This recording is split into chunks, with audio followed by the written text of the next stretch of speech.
Hello everyone. आप सभी लोगों का हमारी जीएस 75 डेज हार्ड चैलेंज में हार्दिक स्वागत है। आज ज्योग्राफी करेंगे हम फिर से। डे है हमारा 30th and sorry for the delay. अब कोई डिले नहीं होगा, हर रोज़ आपको फिर से कंटिन्यूअस हर रोज़ क्विज मिलती रहेगी। सो बिल्कुल भी टाइम वेस्ट ना करते हुए आज हम 10 नहीं, 11 नहीं, बल्कि 13-14 क्वेश्चन करेंगे। आपकी पिछली सारी कमी को मैं पूरा कर दूंगा। ठीक। सो आज का हमारा फर्स्ट क्वेश्चन क्या बोलता है? The angle between the magnetic meridian and the geographical meridian at a place is declination, latitude, azimuth या डिप। तो हमसे ये पूछा गया है, जैसे अर्थ है, अर्थ ओवल शेप में है, ठीक है। एक तरीके से अगर इसकी एक्सिस देखा जाए तो ऐसे है।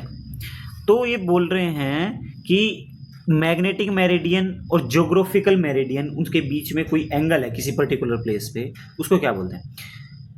अगर मैं आपको समझाऊं तो इसकी जो एक्चुअल डेफिनेशन है वो ये है कि भी जो ट्रू नॉर्थ है और जो आपका मैग्नेटिक नॉर्थ है उसके बीच के जो एंगल है उसको बोलते हैं डिक्लिनेशन। इसका आंसर होगा डिक्लिनेशन। फिर इसको मैं थोड़ा सा समझा दूं। ट्रू नॉर्थ और ज्योग्राफिकल नॉर्थ बिल्कुल पास पास होते हैं, लेकिन आपको समझाने के लिए मैं ये बोल दे रहा हूं कि भाई चलो, जो ट्रू नॉर्थ है उसको आप ज्योग्राफिकल नॉर्थ मान लो, नॉर्थ ज्योग्राफिकल। ठीक।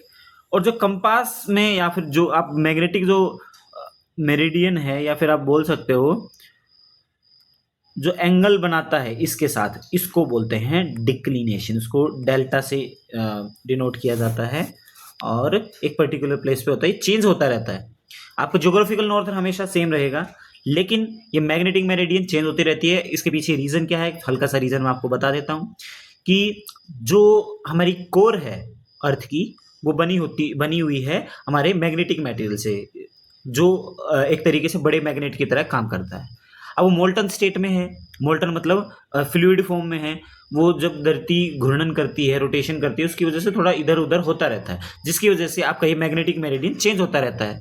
उसमें ये जो डेल मतलब ये डिक्लिनेशन है, इसको हटा के ये आता है, हमेशा चेंज आता रहता है। इसको हटाने के बाद आपका एग्जैक्ट जो कंपास है वो आपका नॉर्थ शो करेगा। ये चेंज होता रहता है, इसीलिए इस चीज़ को कैलकुलेट किया जाता है और उसको आपके एक्चुअल डायरेक्शन निकालने के लिए हटा दिया जाता है, ठीक है, ताकि लोग खोए ना। पहले के जो हमारी कंपासेस होते थे वो एग्जैक्ट नॉर्थ नहीं बता पाती थी, क्योंकि उसके बाद उस टाइम पे डिक्लिनेशन का पता नहीं होता था। मैं बहुत सारी चीज़ें बता दी, नहीं बहुत मन करता है आपको बहुत सारी चीज़ें बताऊं, लेकिन वीडियो लंबी हो जाएगी, क्वेश्चन आपको बोरिंग लगने लगेगा, इसीलिए चलिए नेक्स्ट क्वेश्चन पे चलते हैं। An irrigation project is categorized as a major project if it covers a cultivable command area of। भाई मेजर प्रोजेक्ट किसको बोलते हैं? मेजर प्रोजेक्ट होगा, देखो ऑल ऑफ द अबव तो पॉसिबल है नहीं क्योंकि कैटेगराइजेशन अलग है। तो अबाउट 10,000 हेक्टेयर्स होगा आपका मेजर, ये होगा मीडियम, ये होगा आपका माइनर। माइनर, मीडियम, मेजर, ये आपके क्लासिफिकेशन है। The program of Operation Flood was concentrated on increasing irrigation facilities, flood control, increasing the milk production या increase the food grain production। ठीक है, ऑपरेशन फ्लड आपका बहुत ही फेमस टर्म है ये। आपने कभी पहले सुनी भी होगी, आपको पता भी होगा, नहीं भी पता है तो आपको बता देता हूँ। ये आपके मिल्क प्रोडक्शन से रिलेटेड है और 1970 या उसके आसपास हमारे वर्गीज कुरियन, जिसको फादर ऑफ वाइट रेवोल्यूशन भी भारत में बोला जाता है, जो कि आपका अगेन वाइट रेवोल्यूशन भी किससे जुड़ी हुई है? Increasing of the milk production. So उनकी इस, जैसे हमारी ग्रीन रेवोल्यूशन है, एम एस स्वामीनाथन को उनका फादर बोला जाता है, वैसे ही उस टाइम पे मिल्क प्रोडक्शन बढ़ाने के लिए ऑपरेशन फ्लड बोल सकते हो प्रोग्राम चला गया था, या फिर आप ये बोल सकते हो व्हाइट रेवोल्यूशन आया था, जिसके जनक माने जाते हैं वर्गीज कुरियन को। नेक्स्ट है अकॉर्डिंग टू फेरल्स लॉ या Coriolis force, winds change their direction. Towards left in northern hemisphere and towards right in southern hemisphere. या बी ऑप्शन में इसका उल्टा है कि भाई राइट इन नॉर्दर्न हेमिस्फीयर और left in southern hemisphere. Towards right in both the hemispheres, towards left in the both the hemispheres. ये भी बहुत अच्छा टॉपिक है, इसमें बहुत सारे क्वेश्चन आपके छुपे हुए हैं।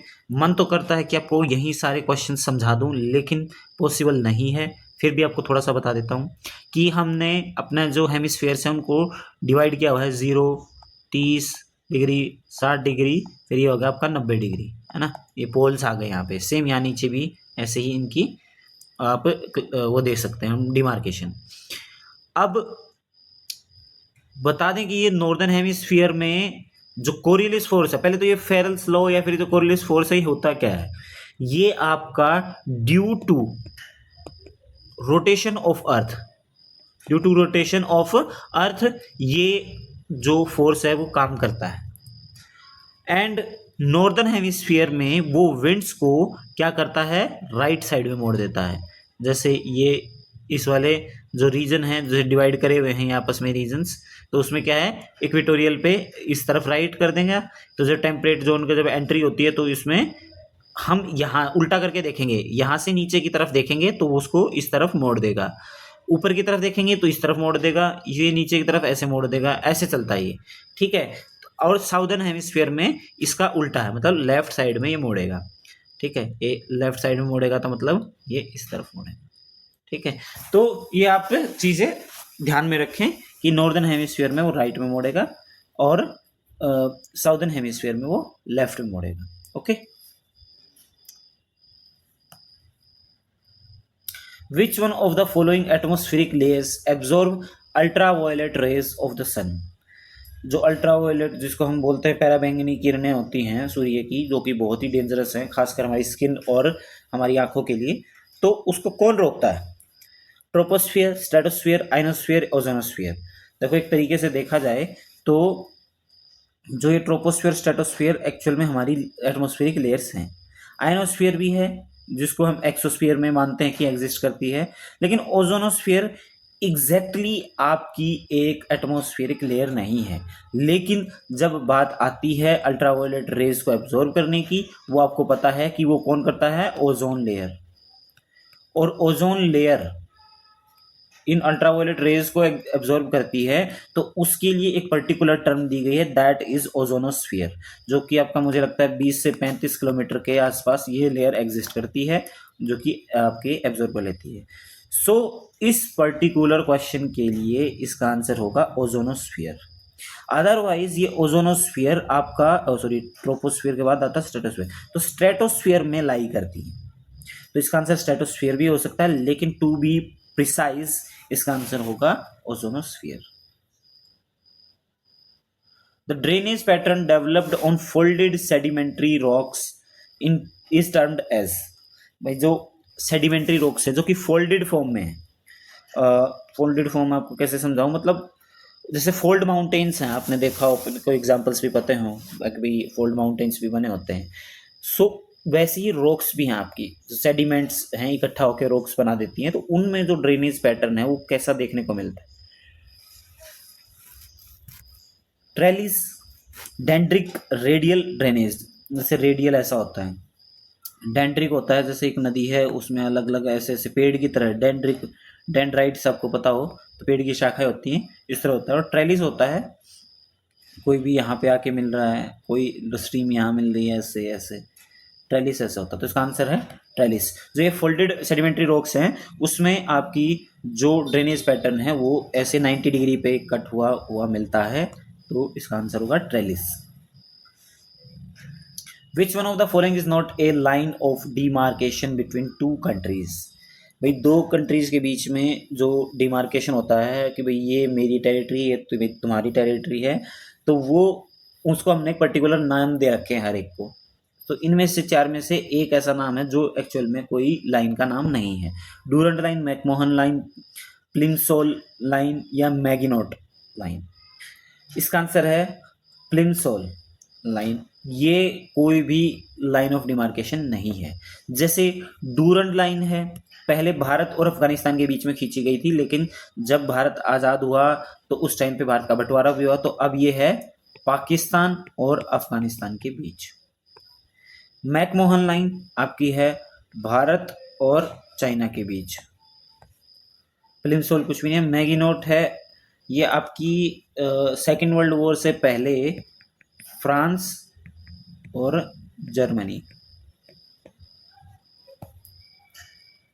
उनके बीच की लाइन को मैगिनोट लाइन बोला जाता था। The next one is water potential remains lowest in. Water potential, देखो पोटेंशियल या पोटेंशियल ग्रेडियंट आपको पता होना चाहिए।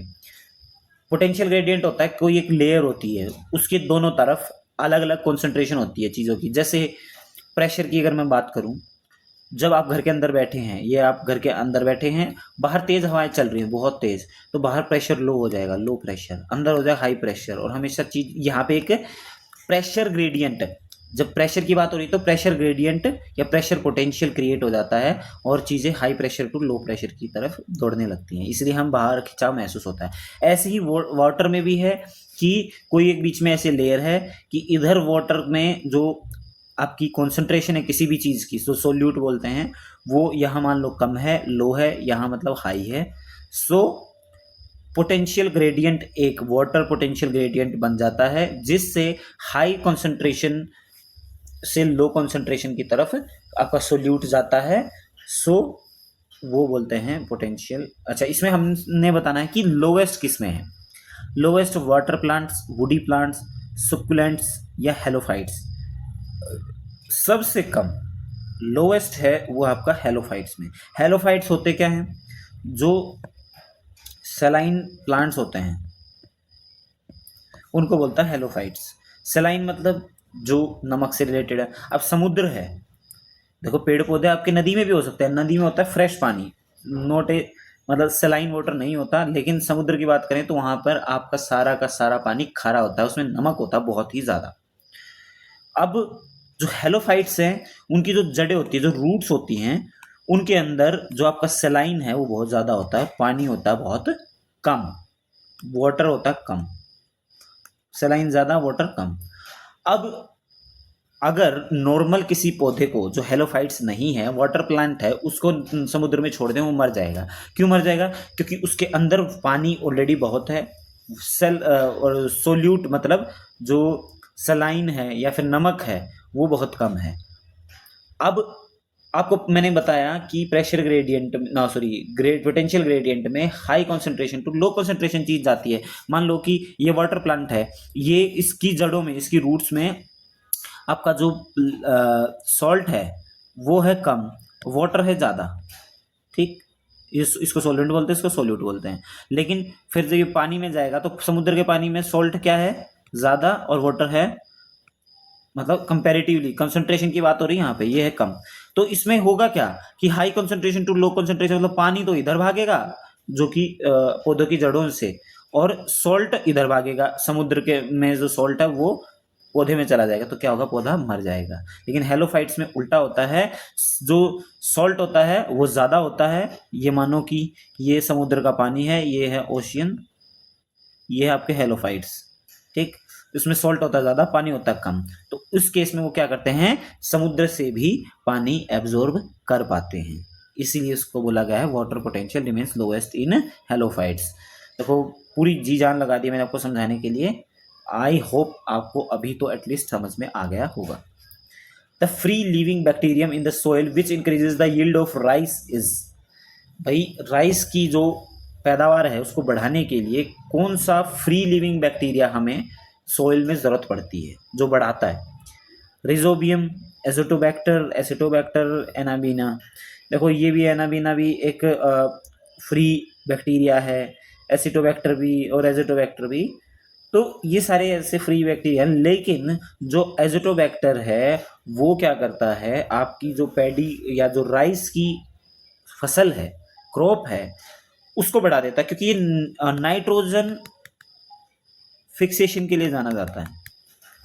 ये नाइट्रोजन फिक्सेशन कर देता है, जिससे आप गेहूं की या किसी और चीज़ की भी आपकी जो पैदावार है वो बढ़ जाती है। एसिटोबैक्टर वो एसिटिक एसिड छोड़ता है। स्पेशली होता है आपका शुगर केन के लिए, शुगर केन मतलब गन्ने की पैदावार के लिए होता है एसिटोबैक्टर, ठीक। Frontal cyclones occur characteristically in equatorial region, tropical region, mid latitudinal region या पोलर रीजन। देखो मैं फिर से एक बार मौका मिला है ये बताने का। तो ये हमारी अर्थ है, अर्थ में ये इक्वेटोरियल लाइन है, ठीक। फिर मैंने बताया कि डिवाइड किया हुए हैं 30 डिग्री, फिर है ये 60 डिग्री और ये है फिर 90 डिग्री। ओके, ऐसे ही नीचे है साउदर्न हेमिस्फीयर में 30-30 के गैप में। अब जो ये लाइन है 30 और 60 के बीच में, ये लाइन है, ठीक। जो ये एरिया है ना, इसको टेम्परेट जोन बोलते हैं या फिर मिड लैटिट्यूडनल रीजन बोलते हैं, क्योंकि देखो मिड हो गया, नीचे इक्वेटोरियल रीजन हो गया, ऊपर पोलर रीजन हो गया। तो उस केस में क्या होता है, यहाँ इक्वेटोरियल रीजन से गर्म हवाएं, क्योंकि डायरेक्ट सनलाइट पड़ती है इक्वेटर पे, आपको पता है, और पोलर रीजन पे सनलाइट ढंग से पहुंचती नहीं, तो इसलिए वहाँ पे ठंड रहती है। तो क्या होता है, ऊपर से हवाएं ठंडी और नीचे से हवाएं गर्म आपस में मिलती हैं, तो इस एरिया में आपकी फ्रंटल साइक्लोन्स वो क्रिएट कर देती हैं। तो कौन सा एरिया हुआ वो, मिड लैटिट्यूडनल रीजन। योसेमिते या योसेमाइट एक है क्या, रिवर है, पीक है, चोटी है, जलप्रपात है या बांध है। तो योसेमाइट है आपका एक वाटरफॉल। कैलिफोर्निया यूएसए का एक स्टेट है, उसके अंदर योसेमाइट है, वो एक नेशनल पार्क है योसेमाइट करके, और उसके अंदर ही आपका एक वाटरफॉल भी है, उसका नाम भी योसेमाइट वाटरफॉल के नाम से जाना जाता है, ठीक। Where is the shore based steel plant located, Tuticorin, Salem, Visakhapatnam, Mangalore. ये काफ़ी फेमस है आपका, वाइजैग स्टील प्लांट के नाम से भी जाना जाता है। तो इसका आंसर आपका सीधे सीधा फैक्चुअल क्वेश्चन है, तो विशाखापट्टनम होगा, क्योंकि इस जापान वगैरह को यहीं से आपका एक्सपोर्ट होता है। Which of the following are connected by north south corridor, ये बहुत ही आसान है, तो इसका आंसर आप सब देखेंगे तो उसमें से पता चलेगा, श्रीनगर और कन्याकुमारी को नॉर्थ साउथ कॉरिडोर से जोड़ा गया है। और आज का हमारा लास्ट क्वेश्चन है, which of the following statements is correct. Mahadev hills are in the west of Maikala hills, Mahadev hills are the part of Karnataka plateau, Mahadev hills are the east of Chota Nagpur plateau, Mahadev hills are part of Aravalli range. अब मैं पूरे map पे अगर ये चीज़ें बताने लगूँ तो अगेन वही है, बहुत टाइम लगेगा, लेकिन चलो थोड़ा सा आइडिया दे देता हूँ।